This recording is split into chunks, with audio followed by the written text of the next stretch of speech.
CBSE class 12 maths हमारा chapter है application of derivatives और इसमें हम प्रीवियस ईयर क्वेश्चंस कर रहे हैं जो CBSE क्लास 12 में आए थे बोर्ड में। हमारा टॉपिक 3 है मैक्सिमा एंड मिनिमा। इस वीडियो में हम क्वेश्चन नंबर 82 करेंगे और 83 एक बार हम लोग क्वेश्चन देखेंगे, आप उसको ट्राई करिएगा। अगली वीडियो में हम लोग क्वेश्चन नंबर 83 करेंगे। क्वेश्चन नंबर 82 है the sum of the surface areas of a cuboid with sides. तो एक क्यूबॉइड का साइड दिया हुआ है x, 2x and x/3 and a sphere is given to be constant. तो आपके पास एक स्फीयर है और एक क्यूबॉइड है जिसके साइड्स गिवन है x के टर्म्स में और उनका सम ऑफ सरफेस एरिया क्या है, कांस्टेंट है। Prove that the sum of their volumes is minimum if x is equal to 3 times the radius of sphere. तो उनके वॉल्यूम्स का सम मिनिमम है अगर x बराबर है आपका 3 times the radius of sphere या फिर x is equal to 3r, जहाँ r है radius of sphere. Also find the minimum value of the sum of their volumes.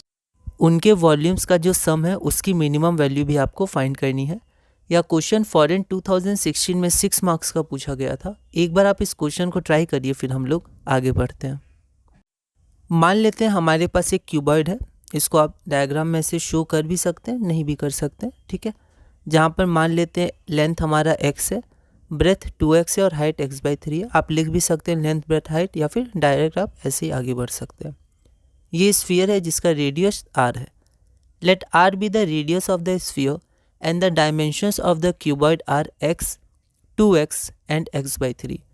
तो स्फीयर का रेडियस r है और क्यूबॉइड का डायमेंशंस x, 2x और x/3 है। गिवन क्या है, surface area of cuboid plus surface area of sphere क्या है, कांस्टेंट है। आप इसको एक लाइन में लिख दीजिएगा, जैसे यहाँ पर मैंने कुछ लाइनों में ऐसे लिखा, कांस्टेंट नीचे वाली लाइन में लिखा है। अगर हो तो आप एक लाइन में लिखे तो वो ज़्यादा सही रहता है। ओके, अब सरफेस एरिया क्या हो जाएगा, तो 2 times length into breadth plus breadth into height plus length into height है ना क्यूबॉइड का। ओके, और सरफेस एरिया ऑफ स्फीयर होता है 4 पाई r स्क्वायर। तो यहाँ देखिए ये पाई है तो हमें ध्यान रखना है, फॉर्मूला का हमें ध्यान रखना है ना, और यहाँ पर अच्छे से इसको लिखना है बोर्ड में, ठीक है। तो ये कांस्टेंट है, मान लिया k है। इसके बाद आप इसको थोड़ा सॉल्व करिएगा तो आपका आंसर आ जाएगा 4 pi r square plus 6x square is equal to constant k, ठीक है।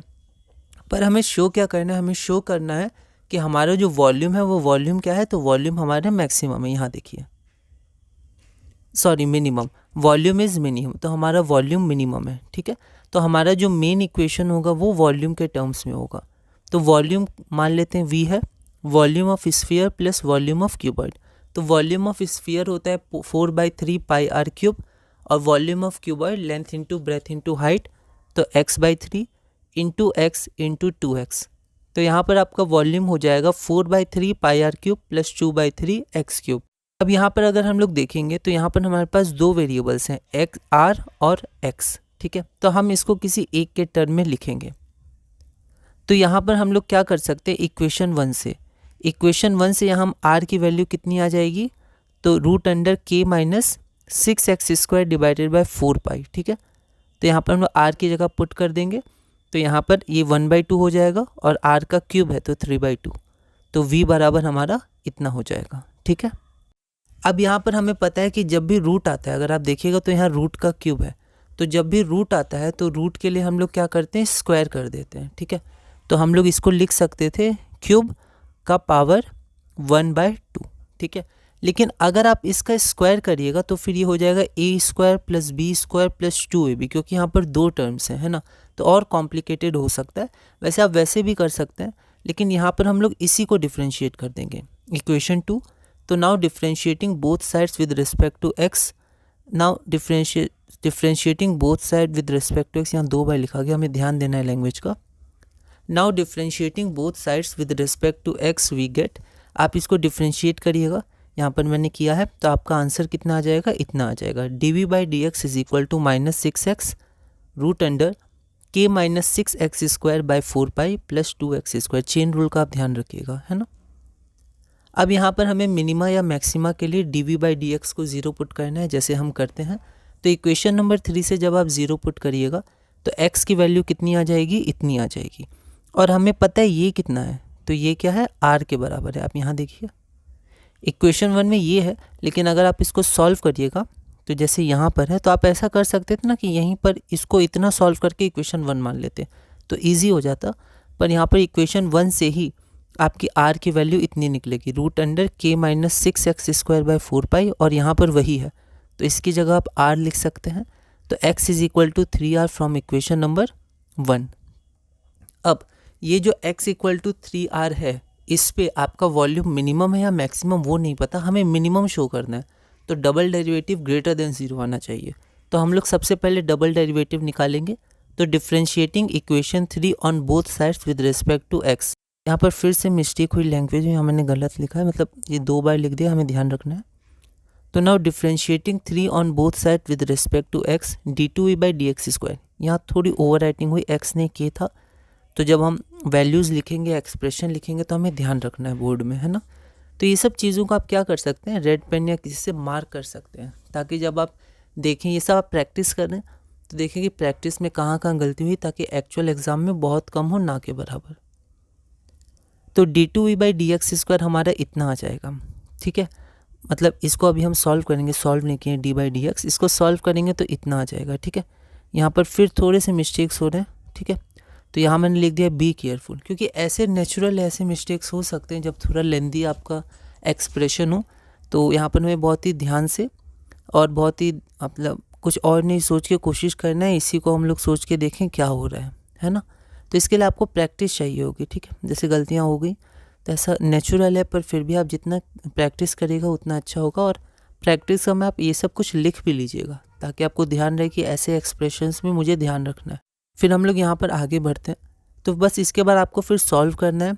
फिर से देखिए, ये जो है ये क्या है, r के बराबर है, तो यहाँ पर r लिख दिया फ्रॉम 1, और ये लिख भी दिया, क्योंकि 1 में आपका डायरेक्ट ये इक्वेशन हमने नहीं लिखा था, तो फ्रॉम 1 हम r की वैल्यू इतनी मतलब निकाल सकते हैं, और फिर उसको पुट कर दिया।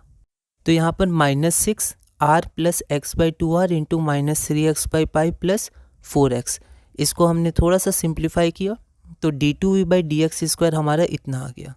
अब x की वैल्यू 3r थी, तो d2v/dx² में x की वैल्यू 3r पुट करने से आपका आंसर आएगा 6r + 81r/π, और r हमारा रेडियस है, तो वो तो ग्रेटर देन 0 होगा, तो 6r + 81r/π आपका ग्रेटर देन 0 होगा। इसका मतलब क्या हुआ, इसका मतलब हुआ d2v/dx² at x is equal to 3r is greater than 0, ठीक है। तो यहाँ पर x इक्वल टू 3r पे v मिनिमम होगा, क्योंकि ये आपका ग्रेटर देन 0 है, ठीक है। तो x इक्वल टू 3r पे आपका जो v है वो मिनिमम होगा। Hence when x is equal to 3r, या इसको बोल सकते हैं x is equal to 3 times the radius of the sphere, तो यहाँ पर आप लाइन लिख सकते हैं, hence when x is equal to 3 times the volume, sorry 3 times the, नहीं सही है, वॉल्यूम नहीं होगा, रेडियस होगा ना। तो यहाँ थोड़ा लैंग्वेज में मिस्टेक हो रही है, आपको थोड़ा आप ध्यान रखिएगा। Hence when x is equal to 3 times the radius of sphere, the sum of volume is minimum, या v is minimum, ठीक है। अगला क्वेश्चन हम लोग देखते हैं, question number 83। A window has the shape of a rectangle surmounted by an equilateral triangle, मतलब वो एक इक्विलैटरल ट्रायंगल से ऐसे सरमाउंट है, ठीक है। यहाँ पर एक बात का आपका ध्यान रखना है कि ये वाला आप लाइन लीजिएगा कि नहीं, क्योंकि ऐसे भी हो सकता है वो, तो भी यही बोला जाएगा रेक्टेंगल से सरमाउंटेड है ना, क्योंकि रेक्टेंगल बनाएगा, है ना। तो इसमें थोड़ा कन्फ्यूजन हो सकता है। तो यहाँ पर आप क्या करिएगा, यहाँ पर जैसे आंसर में यहाँ पर ये नहीं लिया गया है, ठीक है, तो इसको इमेजिनरी मान के आगे बढ़ सकते हैं हम लोग, पर इसमें ऐसा कुछ दिया नहीं हुआ है, पर इसको देखते हैं। A window has the shape of a rectangle surmounted by an equilateral triangle if the perimeter of the window is 12 meter. अगर विंडो का पेरीमीटर 12 मीटर है, then find the dimension of the rectangle that will produce the largest area of the window. तो उस rectangle का dimensions क्या होगा जो window का लार्जेस्ट एरिया प्रोड्यूस करेगा, मतलब यहाँ एरिया को हमें मैक्सिमम करना है, ठीक है। तो ये क्वेश्चन दिल्ली 2011 में 6 मार्क्स का पूछा गया था। एक बार आप इस क्वेश्चन को ट्राई करिएगा, अगली वीडियो में हम इसे सॉल्व करेंगे। और यहाँ पर फिर से मैं बता दूँ, यहाँ पर क्योंकि लार्जेस्ट है और जनरली आपके पास 2 केसेस आ सकते हैं कि क्या यहाँ पर इसको भी विंडो माना जाए, अगर यहाँ पर मान लीजिए वुड का स्टिक लगा होता, या फिर इसको कुछ नहीं, ठीक है। तो जब भी लार्जेस्ट एरिया की बात हो, या फिर आप एक और क्वेश्चन आएगा कि to enter the maximum light in the room, है ना, ज़्यादा से ज़्यादा लाइट आ सके। तो इन सब क्वेश्चंस में क्या है कि इसमें ये नहीं लिया जाता है, तो इसको इमेजिनरी माना जाता है, मतलब एक्चुअली विंडो हमारी बस ऐसे है। इसमें भी हम लोग देख सकते हैं कि ये आपका रेक्टेंगल ही बनेगा और ऊपर आपका सरमाउंट होगा इक्विलैटरल ट्रायंगल्स, है ना। तो आप इसको क्या करिएगा, इमेजिनरी ही लीजिएगा, इसको पेरीमीटर में इंक्लूड मत कीजिएगा। तो ये क्वेश्चन दिल्ली 2011 में 6 मार्क्स का पूछा गया था। एक बार आप इस क्वेश्चन को ट्राई करिएगा, अगली वीडियो में हम इसे सॉल्व करेंगे।